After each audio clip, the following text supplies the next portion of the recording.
family, we're back. The 5 is out. Anyways, thanks for being here. We got a good one today. I might be revealing my age with this one, but Milli Vanilli was hot when I was little. When I was really little. This dude is going to explain how they got on, how they were restrained to this label, and how they were blackballed. Crazy work. I hadn't seen the movie yet. I hadn't had an urge to, because I know in the movies they like to alter a lot of stuff. So we're gonna react to bro speaking in the interview with B-High out of Atlanta. Shout out to B-High, that's the homie. But let's check it out. We got a good one today.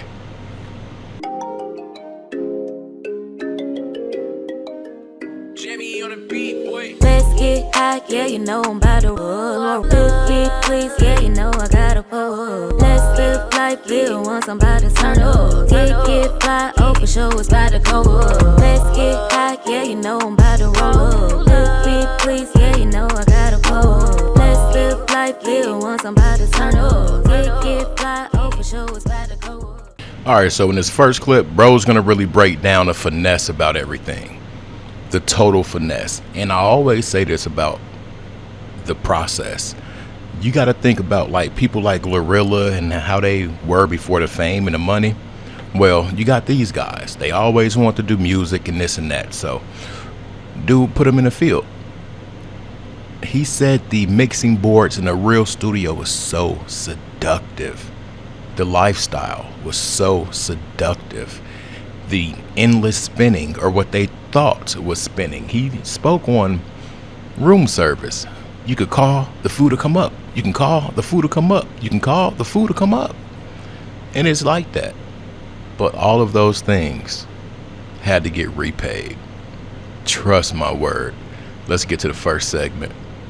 When you land in a real studio for the first time, yeah, you know how seductive that is? Yeah. When you see the records on the wall, and then you got the studio, and you got two knees. I saw that in movies. Yeah. Like the longboard 100 channel. Yeah. Neve. Like you're talking lots of money. 4 of those in the studio. Wow. 5, 6 people working, and then you're like, man, however I have to jump, how high, where, tell me what to do. Yeah. They're not gonna bite the hand that's about to feed you, because I ain't got nothing. Yeah. At this point, I gotta steal to eat. So we're like, okay, cool, let's go. Lo and behold, time flies by. Then we get to sign a contract without attorney or management. So we just sign. We get a little advance money to do the hair, get some food, get some clothing, and then we wait. But then when the time came for us to get on the record, I didn't know how things work in the studio. I didn't know that, those tapes that you have the name of lead vocals, background, the stuff was already recorded, which I found out later. He was never interested in using our voices, because he had done that with another group, Boney M, who sold millions of records to this day. So this dude had a dream, and it was to make black music. But when he went to the label with the track that he did, it's like, man, you're white. So he found a way. He created a group with female and one black dude, Bobby Farrell, and then he did the vocals for that dude. Yeah. And he sold millions for years, 2-3 albums, just worldwide, but never hit America. So then he was like, I need to hit America. How am I going to do this? So he was recording those guys, American dudes, in the studio, and was sitting on the tracks. And the guys were like, so when are we going to put that out? But it was very secretive. He was looking for us, whoever we would be. All right, so basically, what they did was they finessed the game. Totally finessed it. Like the crazy finesse. And the finesse was the producer. He wrote the music. He arranged the music. He produced the whole thing. He just didn't have the look or the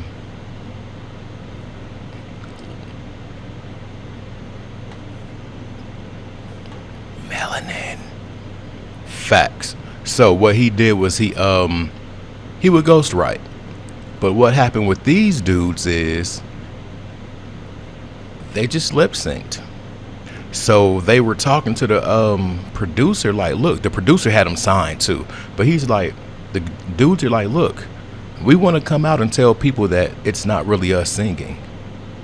And we want to come out with original product, original material.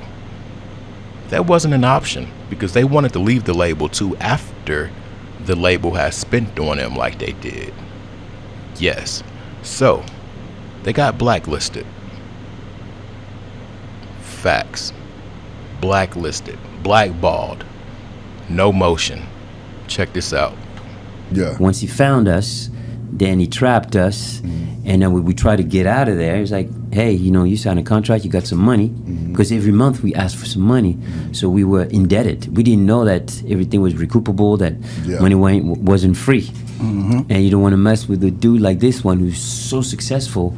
So we said, okay, we do one single. But once you enter that life, and it's seductive, man, out there. Like suddenly, we never had problems with women. Yeah. But damn. Like, That's wow. bring me to, girl, you know it's true. That's right. Like, who was that girl that you was telling that she know it's true? So If that was a girl that you No, was telling there was that a girl. Yeah. We just met briefly on the video. Yeah. We had a short thing, and and she was living in Germany. And she looks like a Polonia. Yeah. Very pretty girl, but I don't know what happened to her. She's still alive. I think she's kids. But, we were just thrown into this thing, and then the perks come with it. You're in the club, you're in a limousine, limousines of yesteryear, the long ones, then you find yourself in New York, then you're in the suite, then you're on MTV, now we're MTV babies, and, you don't want to step off that train.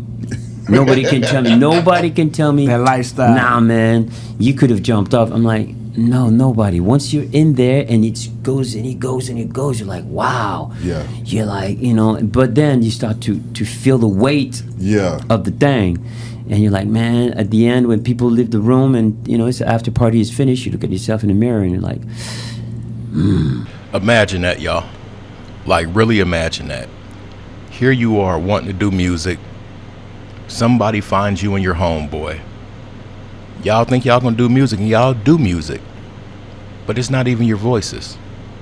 So when you're like, you know what, I feel bad with how we're bamboozling the people. We got talent. We can do this ourselves. When they chose to do that, they got blacklisted. Imagine being global and you feel so bad to the point where you have to confess to the people what's really going on. But in that same breath, you also want to go your own way. But like he said, they were trapped. They were trapped. It's the cycle, y'all. It's been going on for a long time. The cycle. Like he said, the lifestyle is seductive. Yeah, let's continue. because we were pushing him to let us go, to start this thing, hoping that he said, you know what, get out. He didn't do that though. He went check. He played chess, checkmate, told the world. So when he did that, everybody went, whoa, can't touch you now. Now you're going to be blacklisted. At what point, when this is first going on, and you know what I'm saying, like you say, it's feeling good, you know, you swagging, you probably don't think that, you know, when it first beginning that it's gonna get like this now listen, you ain't got no idea, because the goal was to, okay, the way we're gonna repay you is we do this, we out. Right. But then you start to, wow, you know, like, you know, listen, I had to steal to eat food. So when you dial a number and then suddenly like the food comes up, wow, then you dial again and the food comes up again, you're like, wow, unlimited. Your room is destroyed from the party. You come back after the show, the room is clean. I mean, that's a crazy life. Yeah. When you come from nothing, then suddenly it feels like you got everything, but you ain't got nothing. You don't know that, because the money that's spent on you traveling, nice, looking good, that's recoupable. Yeah. I never heard that word before. So Frank Farian cut the tap on really early. So the only way we could make money by touring. So we left Europe and went to America and started to tour and separated ourselves from him. So he was mad as hell. He was like, hey, listen, you got to come back. We got a second album. We're like, No, we ain't. We're not doing that. So we're trying to jump off. Yeah. And there were people that were lining up things for us, like people with names.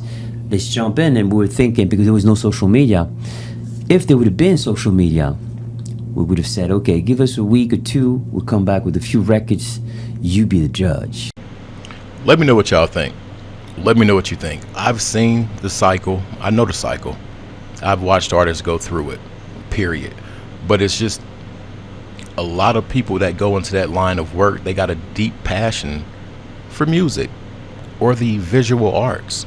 They got a deep passion for it. So when they indulge in that lifestyle and they're seeing all these things dangled right in their face, they go for them.